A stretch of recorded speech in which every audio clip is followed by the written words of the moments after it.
Chapter 3. Mama had one of the prettiest flower gardens in the whole neighborhood. That year, the flowers hadn't grown. My brother and I were able to dig in the garden and make mud pies, throw dirt, and get super muddy. I threw dirt at him, he threw dirt at me, and before you know it, dirt was everywhere. Stop! I yelled. You got dirt in my hair! My brother just kept throwing dirt. My mother appeared out of nowhere and startled us.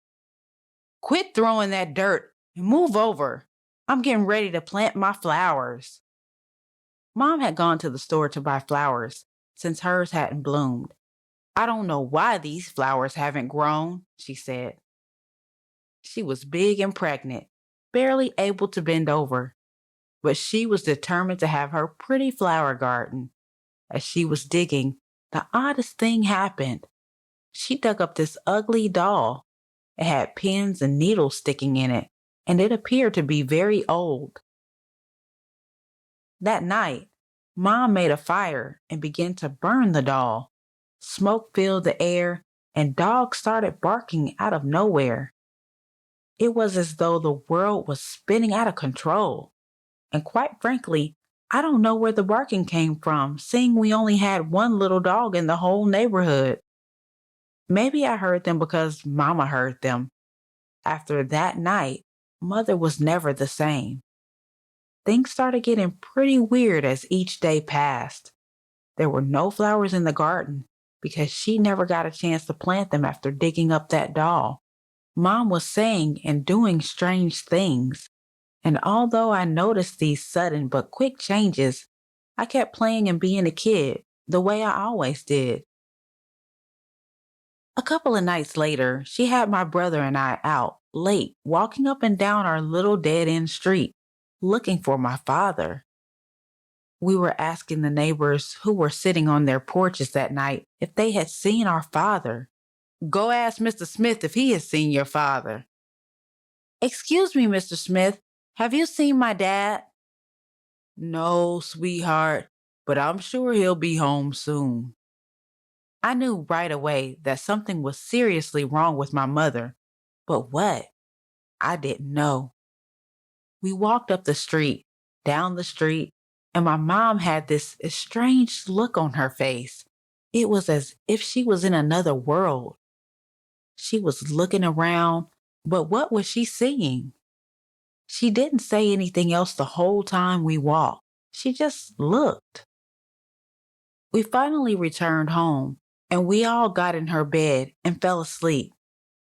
Sometime during the night, my father came home and put us in our own bed.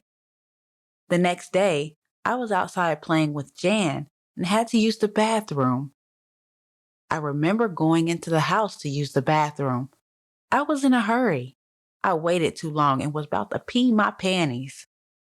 I heard Mom talking, and I was wondering who she was talking to. As I approached the door of her room, I saw a sight that would haunt me for the rest of my life. My mother was standing in the mirror, talking to no one. I could see her cutting all of her hair off. She had different color ribbons tied to little pieces of her hair that she hadn't yet cut, and she looked as though she was possessed. Mama, what's wrong? I asked with a scared and puzzled look on my face. Do you hear them? She replied. Hear who? Those voices coming from the attic. Mama, you're scaring me. I don't hear anything. Those voices, she cried. They're trying to get me, but I hear them.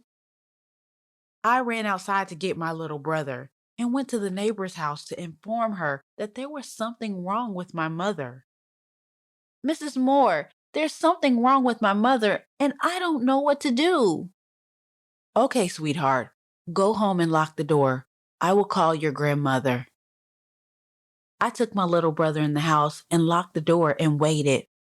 Mom was still walking around and talking to what seemed to be invisible people. Suddenly, out of nowhere, the phone rang, and it was my grandmother. Let me speak to Red, she said. Mama, it's Granny. She's on the phone for you. Mom looked at me as if she didn't know who I was. And then she wrote on a piece of paper these words: "Tell your grandmother that I'm an ear and I can't come to the phone to talk to her because ears can only listen, not talk." I read the paper to grandmother, and that night she came to get us. In a twinkling of an eye, our lives changed. Mother was put into an insane asylum, and we went to live with Granny. My father had to be put back in a psychiatric clinic. Somewhere in the midst of all that chaos, Mom gave birth to my baby brother. Things for me became a blur. My next memory was that of having a baby brother. Me, him, and my other brother all had sores in our head that had a bad odor, and my baby brother had them the worst. The smell was that of rotting flesh, and all of our hair fell out. No one in the family knew what to do about it.